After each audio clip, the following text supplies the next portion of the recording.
पिठा गोटे काकरा पिठा देखो खाऊची चामुच कंटा चामुच एत माने ये वीआईपी एरंग आ गोटे ता देखा देखी या कहे गोटे मांकटर खा ना 10टा मांकटर खा है से भी घिनी आइला कंटा चामच कला मुझे कंटा चामच नगे किए कहनी काकरा पिठा कंटा चामच खाए हैं ओडिया संस्कृति परंपरा को इंग्राजी रे परिणत कर दो तुम मैंने सब तो गरम है पाटी किमी खाऊँ हाथ धरी पारनी कि पाटी खाई दूची किमिति सांग मैंने गरम है हाथ धरी पारुनी कि पाटी खाई दूची किमिति मत कहतु आपण मैंने फ्रेंड्स आ मुझे ये खाऊँ देखूँ आ गोटे प्लेट करी सैला आ गोटे प्लेट भी सैला आ दुईटा अच्छी देखो 2 प्लेट करी पूरा करके सैला बापी तार खाई गला ये भी खाई सारे आम मैंने बस खाऊ बर्तमान चलते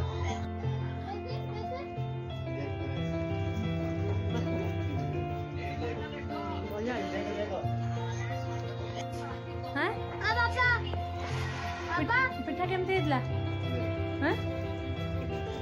कौन बुढ़िया बुढ़िया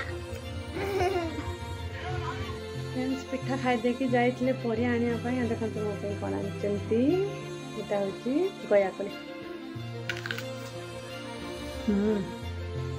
मिठा अच्छा और कौन कौन आन देखा देखो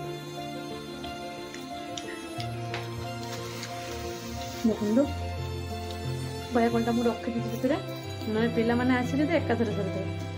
मुझे रखी बैगण आटा भर्ता हम पोड़ा है कंचा लंका बीन्स कलरा आलू कुंदूरी आउ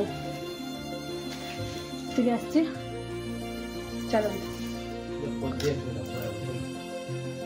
फ्रेंड्स तापर संध्या बेले मु गयाकोली वगैरह खाई जहाँ आनी मुझे मुझे रील्स बनईनी बहुत दिन है तो रील्स बनवाई प्रिपेयर हो गले रेडी हो गले रील्स बनवाई देखी करते मो शार्टा केमती लगुच जनइबे तो साड़ी वगैरह मैचिंग करके चूड़ी वगैरह पिंधि नेली आ रील्स होगला मो इंस्टाग्राम आईडी जब जानापी चाहते तो मो चैनल रे लिंक अच्छी इंस्टाग्राम लिंक माने मो चैनल को जाके विजिट करूँ आपको लिंक मिल जाव इंस्टाग्राम लिंक मामा विकी 22 अच्छी इंस्टाग्राम आईडी नेम तो आप सर्च भी करेंगे मामा विकी 22 तो देखिपे मो लुकटा मुझे कहती केमती कौन मेकअप लुक नहीं करला तो 5-10 मिनट भितर मुझे रेडी होती बेसी किसी मेकअप नहीं आप देखिपे खाली सादा सिंपल शाढ़ीटा खाली पिंधि पकई ब्लाउजटा हो नाला मत सिलाई माने ये कौन कह टाइट होता तो सिलाई खुलिया पड़ा खोलिकी पुणी पिंधिली तो फाइन बाय द वे मो लुकटा केमती लगुच जनइबे।